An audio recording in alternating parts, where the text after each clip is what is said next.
السلام علیکم تمام مسلمانوں سے ایک درخواست ہے، اور ان کو بتانا یہ ہے کہ فلسطین سے ریلیٹڈ آخری جو ٹکراؤ ہے یا آخری جو جنگ ہے اس کا وقت آ پہنچا ہے۔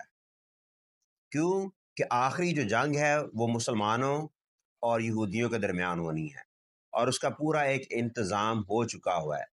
ہمیں اپنے لوگوں کو اویئرنیس دینی ہے اور ان کو بتانا ہے کہ اب اٹھ جاؤ، نہیں تو پھر کبھی دوبارہ نہیں اٹھو گے۔ اس کے بارے میں اقبال نے بڑا خوب کہا تھا۔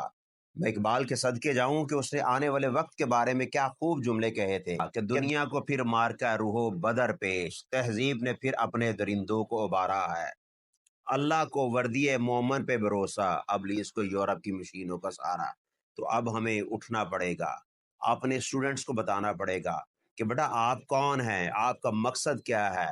انسان ہم لاکھ بائک آؤٹ کریں، کچھ بھی کریں، جنگیں ایمان سے لڑی جاتی ہیں، اور ایمان آپ کو اللہ اور اس کے رسول کے ساتھ محبت سے آئے گا۔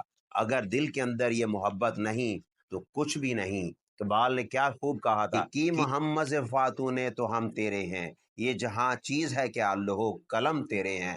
تو اقبال نے یہ کہہ کر بات ختم کر دی کہ ہم لاکھ ترقی کریں، ہماری ساری ترقی زمین پر مار دی جائے گی۔ اگر ہم آپ صلی اللہ علیہ وسلم سے محبت نہیں کرتے تو ہماری تمام تر چیزیں رد اور بیکار ہیں۔ اس وجہ سے مسلمانوں اٹھو، اور کل ہم اس سلسلے میں ایک ریلی نکال رہے ہیں جس کا مقصد یہ ہے کہ اپنے اسٹوڈنٹس کو بتانا، ان کے والدین کو بتانا، اپنی سوسائٹی کو بتانا کہ یہ جو چھوٹے ادارے ہیں، گلی محلوں کے جو ادارے ہیں، ان کے اندر آپ صلی اللہ علیہ وسلم کی ذات کے ساتھ محبت کا درس بھی دیا جاتا ہے، اور ان کو بتایا بھی جاتا ہے کہ بڑا جب کبھی وقت آ پڑے تو تمہیں اپنی تاریخ یاد ہونی چاہیے کہ مسلمان کیا ہے اور کیا کر سکتے ہیں، کہ 313 مسلمان جب اٹھتے ہیں تو بغیر ہتھیار کے دنیا کے اوپر حکمرانی کرتے ہیں۔ تو اس وجہ سے کبھی بھی کسی مشین پر بھروسہ نہ کرنا، اپنے ایمان پر بھروسہ کرنا اور اس کے ذریعے اٹھنا۔ خدا آپ کو اور میرا حامی و ناصر۔ اللہ